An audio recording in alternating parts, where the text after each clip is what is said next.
Pascual Ortiz Rubio fue sustituido el 4 de septiembre de 1932 por el general Abelardo Rodríguez, también militar revolucionario y de origen sonorense, que se había retirado a la vida privada y se había convertido en un empresario próspero en octubre de 1931. Cuando se produjo la crisis en el gabinete de Ortiz Rubio, Rodríguez regresó a la política como hombre de confianza de Calles, quien lo nombró subsecretario de Guerra y luego secretario de Industria, Comercio y Trabajo. El gabinete presidencial de Rodríguez estuvo constituido lógicamente por callistas, y la única sorpresa fue la inclusión de Emilio Portes Gil como procurador general, luego de que había sido prácticamente eliminado de la política.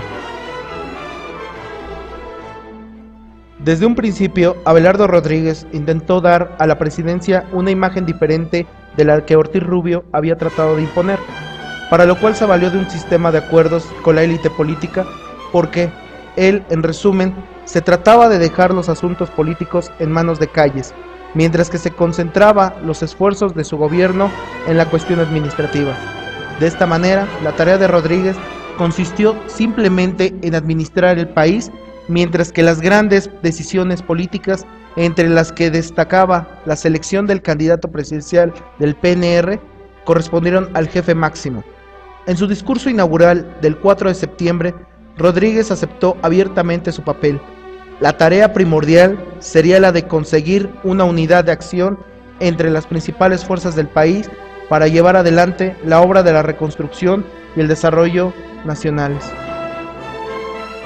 Según Francisco J. Gaxiola, secretario particular del presidente Rodríguez, Calles se había impuesto una decorosa abstención en todo cuanto significaba intervención directa o indirecta en la marcha de los negocios públicos del país, pero agrega que, debido a la inercia, a las conveniencias personales y por la necesidad de adular que caracterizaba a muchos políticos, Calles hubo de recibir consultas y visitas de funcionarios y hasta de algunos secretarios de Estado.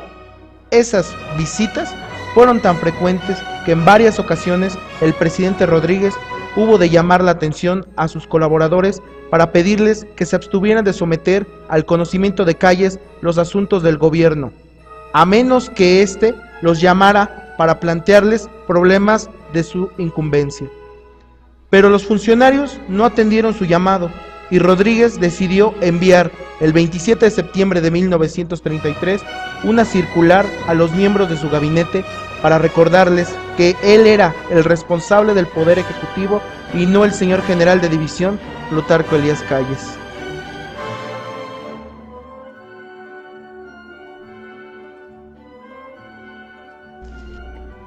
Rodríguez hizo todo lo posible por convencer de su autonomía presidencial a los miembros de su gabinete y a los legisladores, pero todos sabían que el verdadero líder del régimen y el que tomaba las grandes decisiones era Calles, a quien Rodríguez decía acudir con frecuencia para oír siempre su autorizada opinión.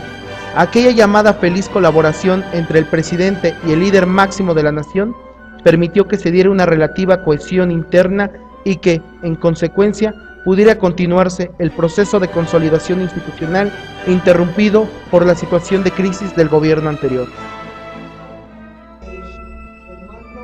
En los primeros meses de 1933 se agilizaron dentro del PNR los movimientos tendientes a la designación del candidato presidencial para el periodo 1934-1940. El jefe máximo tenía, por supuesto, gran influencia en esa designación, pero había ciertos límites, pues no podía imponer a un candidato sin tener en cuenta a las fuerzas políticas en las que apoyaba su propio poder, sobre todo en momentos en que la élite callista se encontraba dividida. A esta circunstancia pudiera atribuirse el hecho de que en 1933 no resultara seleccionado Manuel Pérez Treviño, precandidato considerado como favorito de Calles, y en cambio obtuviera la victoria el general Lázaro Cárdenas, quien, pese a que siempre había mostrado ser callista, había dispensado cierta lealtad a Ortiz Rubio cuando, siendo Cárdenas presidente del PNR, ocurrió una de las crisis que enfrentó el régimen de Ortiz Rubio. En 1933, agudizados los problemas en las centrales obreras y campesinas, estallaron serios enfrentamientos en Veracruz y Jalisco, y las huelgas fueron frecuentes. Como respuesta, el gobierno estableció el salario mínimo industrial. Narciso Bassols, secretario de Educación, trató de implantar la educación sexual, clases de higiene en realidad, pero tuvo que echar marcha atrás. El evento más importante, tal vez el único en el gobierno de Abelardo Rodríguez, fue la convención convocada por el PNR en la ciudad de Aguascalientes a fines de octubre y principios de noviembre de 1933.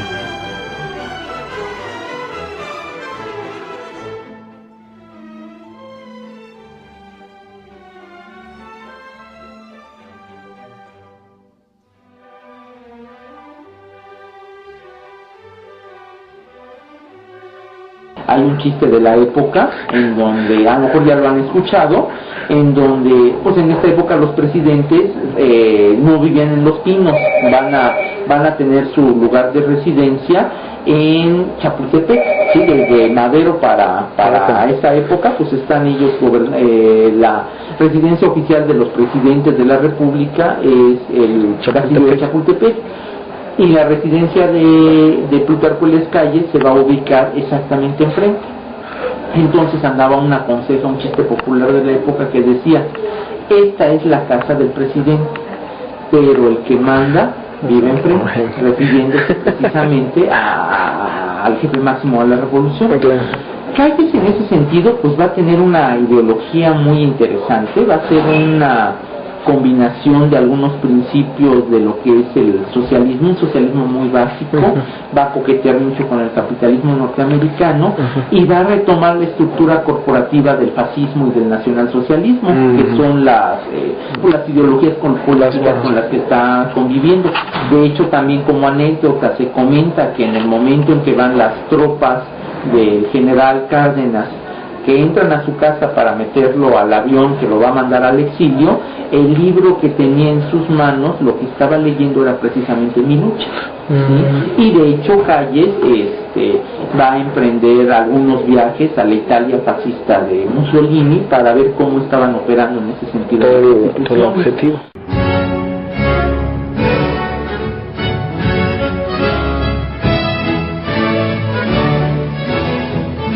Yo considero que es el arquitecto, el fundador del México moderno, ¿no? Bien, claro, es una época en donde corrió mucha sangre, hubo muchísima corrupción,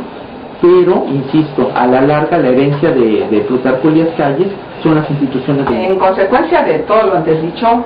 la invitación sería a que los hacedores de la historia, estudiantes, profesores, investigadores, al menos de esta casa de estudios, se ocuparan en voltear la mirada hacia el pasado y recuperar, como decía, personajes que no están suficientemente trabajados, rescatar los logros que se tuvieron durante ese periodo o esos periodos, rescatar personajes y rescatar eventos históricos que hay que reinterpretar, porque del conocimiento de la historia sale la sabiduría para la toma de decisiones en el presente. Como decía Anselmo de la Portilla, un escritor del siglo XIX, en las raíces están las luces del porvenir. Entonces, si no vamos al pasado y no recapitulamos lo que hemos vivido, nos volveremos a equivocar y nos volveremos a tropezar 1000 veces con las mismas